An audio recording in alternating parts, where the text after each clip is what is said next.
Mes kas sužinojome, jog šito sodinuko kaina yra net 5 eurai. Bet svarbiausia, viskas, ko reikia tokiam sodinukui, yra vynuogės šaka, Indas. Truputį žemės. ir viskas. Nu, dar truputį laiko ir tada jau viskas. Atrodo, tokius sodinukus pasidaryti netaip jau ir sunku. Ir už 10 tokių šakelių galima uždirbti 50 eurų. Bet ar tikrai?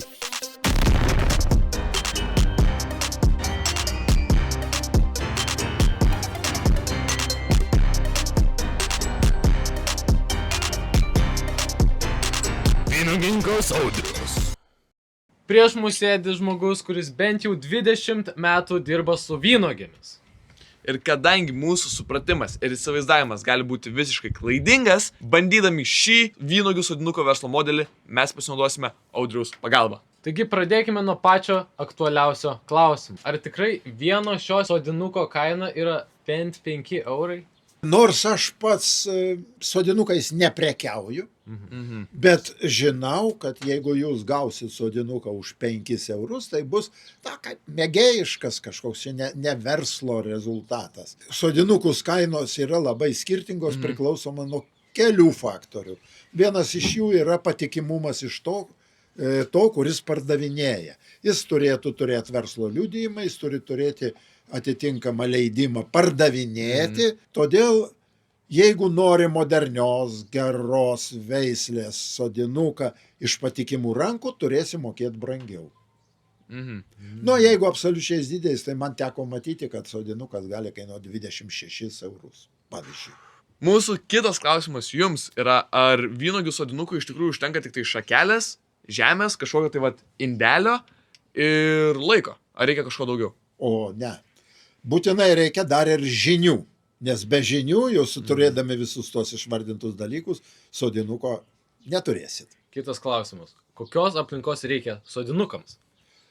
Pagal tą metodą, kurį aš naudoju, tai reikia šakeles išsikirpti rudenį ir sudėti jos į polietileninį maišelį, pavyzdžiui, ir patalpinti į patalpą, kurioje temperatūra būtų švelniai pliusinė, tarkim nuo 0, bet nedaugiau 10. Tai rūsys arba garažas? Rūsys, garažas, kita nešildoma patalpa, bet kurioje vis tik tai šalčio nebūna. Pala, turėdami šią informaciją mes nusprendėme atrasti vietą, kur galėtume laikyti šakeles ir sodinukus. Šiaip mano garažas laisvas šakeliam. Sodinukus tai čia padės. Dabar esame Tajaus garaže. Ir planuojam sutvarkyti šitą praėjimą ir tą kamputį irgi atlaisvinti, kad būtų vietos šakelėms. Šiaip planuojam dar tą spintą, kurią matėt prieš tai įdėti tenais, bet ją panaudosim patiems sodinukam, o šakas tiesiog krausim ten krūvą. Tai ką, pasikeičiam aprangą ir einam dirbt. Važiuojam!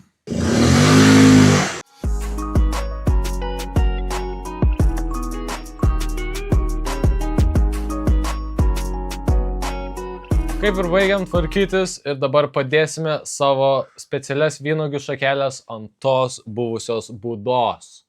Panaudosim kaip lentyną. Ir per žiemą jos tenais subręs, o tada jau galima bus versti į sodinukus. Gerai, kai jau žinom, kad prireikus vietą turėsim, reikia išmokti daryti pačius sodinukus. Tad grįžkim prie vynuogininkų. Kaipgi reikia paruošti tos sodinukus? Sodinukus geriausia pradėti ruošti dar prieš žiemą. Reikia nukirpti nuo 1 metų ūglių, tokį gal ilgesnį šakelę. Aš kerpu taip, kad būtų 3 akutės. Ir paskui vieną iš jų apatinę panaikinam. Akutės tai čia tokie... Taip, kur anksčiau augo lapas, tai jame iš tos akutės išeina pumpuriukai. Vaduokit, parodysiu kamerai. Va, žiūrėkit, kokios akutės, va. Tai va šitokį dalyką nusiperki, nusikerpi, kažkokį ploštelį jų nusikerpas, įkiši į polietileninį maišelį ir nuneši į rūsį. Pavasarį, jau taip vasario pačioj pabaigoj, kovo 1 pusėj, va šitokį paėmus, kaip rodžiau, reikia nupjauti apatinę akutę ir peiliuku įbrėžti, šiek tiek pagadinti žievę. Ir tada įmerkti į vandenį, į vandens indelį. Va, žiūrėkit, taip kaip yra padaryta.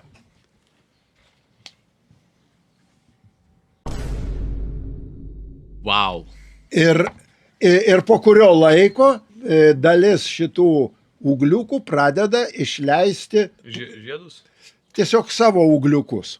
Tai reikia dar atidžiai, dar kiek laiko palaikyti, tol, kol ant būsimo sodinuko pradeda rastis šaknelės vandenyje. Vandens tiesa turėtų būti apie 1,5 cm. Nedaug. Nedaug žodžių, tik ne per daug. Tai va, tokios, kada atsiranda šaknelės, tai po to jį reikia iškelti į, tai vadinasi konteineriu. Taip. Dabar aš jums parodysiu, ką aš naudoju kaip konteinerį, nors galima naudoti pačias įvairiausius atvejus. Va, paimu paprasčiausią pieno butelį, nupjaunu jo viršutinę dalį, praduriu skylės apačioj, aš paprastai, matai, peiliuku. Čia reikia tam, kad vanduo neužsistovėtų, kai mes pilsime vandenį, kad vanduo perteklius, kad būtų drėgmė, bet nebūtų šlapia. Ir kad neperputų. Taip, kad nesugadintum šitų ūgliukų. Tai vat, kada šitą dalyką padarai, gal matysis. Va, pasiimi atsineštos iš sodo žemės, va, elementariai įdedi, vat kaip aš darau. Įbėriau, paskui ją patrombuoju, kad šiek tiek būtų standesnė ir lygesnė. Tiesiog įstatai ir toliau užverti vėl žemėmis. Ir čia tinka bet kokia žemė? Čia daržo žemė, aš tai naudoju daržo žemę, čiagi juk trąšų nereikia, čia paskui jisai augs, kai jau bus pasodintas į dirvą, tai jis augs iš to, kas dirvoje yra, o dabar šito užtenka. Daržo žemėje pakanka trąšų. Va, Ir paruoštas jau šitas? Ir praktiškai jis jau paruoštas tolimesniam gyvenimui. Paduokit man aną, visą indą. Tuo aš paaiškinsiu. Tai va šitas jau mano yra padarytas seniau. Dabar kodėl šitas reikalingas? Aš tuoj pilsiu vandens, bet vandens, atsiminkim, kad šaknis ištrauktos iš vandens. Jos pripratusios, jom reikia daug vandens. Todėl aš imu ir pilu vandenį. Pilu daug. Iki viršaus? Tiek, kiek ten bus vietos. Ir tas vanduo toj nusileis. Kai jis nusileis antrą kartą, trečią kartą, kol apačioj pradės ištekėti vanduo. Jeigu išteka vanduo, tai reiškia, jis jau sudrėko visas sluoksnis. Ką aš dar užmiršau padaryti prieš pildamas vandenį? Tai pažymėti, reikia būtinai užrašyti veislę. Tai aš rašau sutrumpintai. RPS, aš jau žinau, Reliance Penksydlės. Va, tai reiškia, va šitokiu būdu mes paruošiam. Ir statau ant palangės. Tegul ten saulės gauna, tegul auga, bręsta. Paskui, atėjus gegužės pabaigai arba balandžio pradžiai, va tokį išimi iš to konteinerio vadinamo ir sodini į tą vietą, kur turėtų augti vynuogė. Va tokia yra procedūra. Po tau, o kodėl mes iš viso vynuogių verslą darom? Nes kodėl ne? Dabar man viskas aišku. O tarkime, iš kur mes galėtume gauti visų reikiamų įrankių paruošti sodinukam, taip pat šakelę, pavyzdžiui, indelius, žemę, ar yra kažkokios specifinės parduotuvės, iš kur galima, tarkim, visus šios reikalingus daiktus nusipirkti, ar čia jau kažkaip atskirai reikia žiūrėtis? Pirmas dalykas, jeigu kalbėt apie priemonės, tai jų tikrai nesudėtinga įsigyti, bet kurioje senų, ar Makvežoj, arba netgi ir Maksimos tipo tinkluose. Taigi čia viskas labai paprasta. Bet yra pora dalykų sudėtingesnių. Tai pirmas dalykas, ko jums reikia tų šakelių, iš kurių jūs pradaiginsit sodinukus. Taip. O tai reiškia, kad jūs jau turite turėti vynuogyną. O tai šakelės tai jos brangios? Šakelės irgi kainuoja. O tarkime, žemė, tai tada tiesiog... A, iš kiemo galima, žemę ar prašom. Iš kaimyno kiemo. Arba iš kaimyno kiemo, arba iš gatvės. Ne iš gatvės, bet iš klombos. Išgirdom pakankamai, einam ruoštis.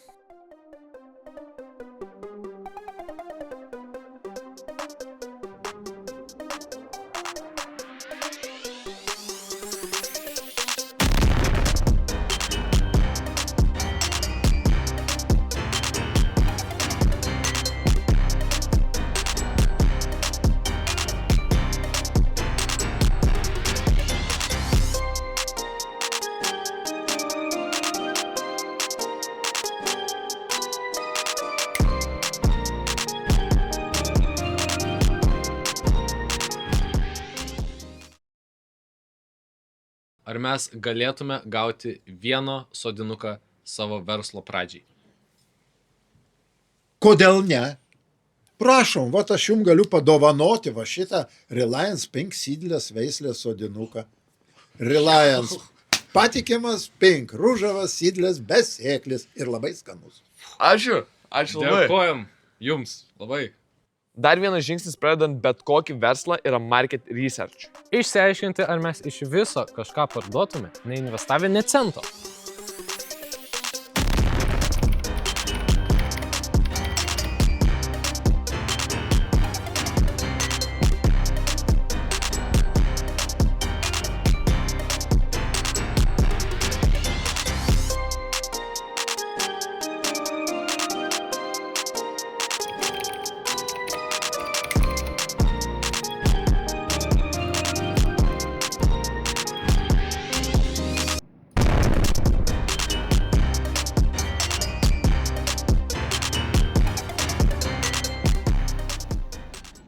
Taigi viskas paruošta, sodinuką įdėjome į skelbiu.lt ir dabar lauksime užsakymų, jeigu juos gausim.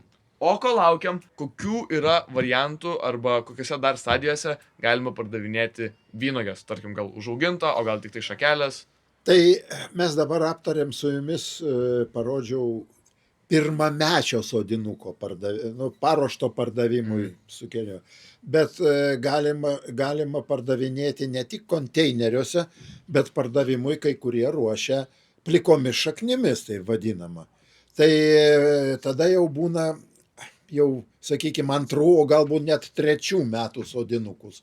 Bet kad taip paimtum ir parduotum vynogę, tai praktiškai nelabai išeina. Verslo iš to nepadarysi. Atskirą gali netgi išaknydinti kitais būdais ir parduoti, bet ne verslui. Tai yra užsiėmimas žaidimas. Supratau. Ar yra kažkas, kas būtų svarbu tokio tipo verslui, ko mes tiesiog nepaklausime ar netyčia praleidome? Noriu atkreipti dėmesį. Gerai, kad šitą paklausėt. Verslą pradėti, aišku, nesunku, bet jis bus tikras verslas, jeigu jis bus legalus. O tam, kad legalizuotum verslą, reikia įgauti verslo liudijimą ir tas verslo liudijimas bus susijęs su valstybinėmis kontrolės organizacijomis, fitosanitarijos ar kažkaip tai vadinama. Bet to reikia žinot, kad pardavinėjant kai kurių veislių sodinukus, reikia turėti tų veislių teisinio savininko leidimą ir tas leidimas duodamas paprastai už pinigus. Kitaip sakant, dar gali būti investicijų už patį leidimą pardavinėti tam tikrų, dažniausia naujų, gerų, gražių, skanių, ištvermingų, atsparių veislių sodinukus. Supratau. Tai ačiū tuomet labai už pokalbį. Ir ačiū už sodinuką irgi. Labai dėkojam. Geriem žmonėm net šūdo negaila. 1 week later. Praėjo savaitę ir štai kokie mūsų skelbiu LT rezultatai. Taigi, parodė 2071 žmogui. Tačiau tą skelbimą perskaitė vos 39 žmonės. Ir svarbiausia iš visų, mum paskambino 0 žmogus. Nei vienas nepaskambino. Tačiau mum nepaskambino dėl to, nes mes kainą padarėme ne 5 eurus, kaip galvojame iš pat pradžių, o 9,89. Jo, kažkas tokio. 989. Ir pagrindinė priežastis, tai kad mes nepasitvirtinom savo skelbėltą profilio. Ir aš spėju, kad tai yra didžiausia priežastis, dėl ko niekas nepaskambino, bet siek dalis žmonių peržiūrėjo. Ir du žmonės palaikino. Tai Adomai, ar mes darysime šį verslą ateityje? Nu, tikriausiai ne. Mes jo nedarysim dėl to, nes visų pirma, reikia turėti savo vynogyną. Arba kažkokį tiekėją, iš kurio gautum daug labai vynogių. Taip pat jas užtrunka paruošti ilgai ir mes sukūrėme netgi 100 sodinukų ir sugebėjome visus sodinukus parduoti. Mes uždirbtume vos 500 eurų, kas iš esmės yra pusė etato McDonald's vieno mėnesio. Tai ar apsimokate visus metus daryti 100 sodinukų? Tikriausiai nelabai. Tačiau, jeigu darytume viską legaliai, su licenzijomis ir panašiai, tada galėtume uždirbti 2 virš 1000, kas jau gal apsimokėtų labiau. Tačiau tokiu atveju reikia visas tas licencijas įsipirkti, atsiranda papildomų kaštų, papildomų darbo ir panašiai. Na ir jeigu turite kažkokių papildomų klausimų, tai rašykite drąsiai šio video komentarus apie vynogininkystę, apie jos verslą ir jums atsakysime mes arba galbūt netgi pats mūsų kalbintas vynogininkas. Iki, ne parduotuvė, o atsisveikinimas. Atsisveikinimas.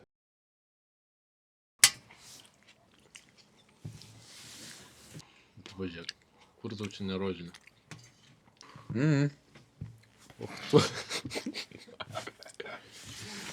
Tak suvalgyti.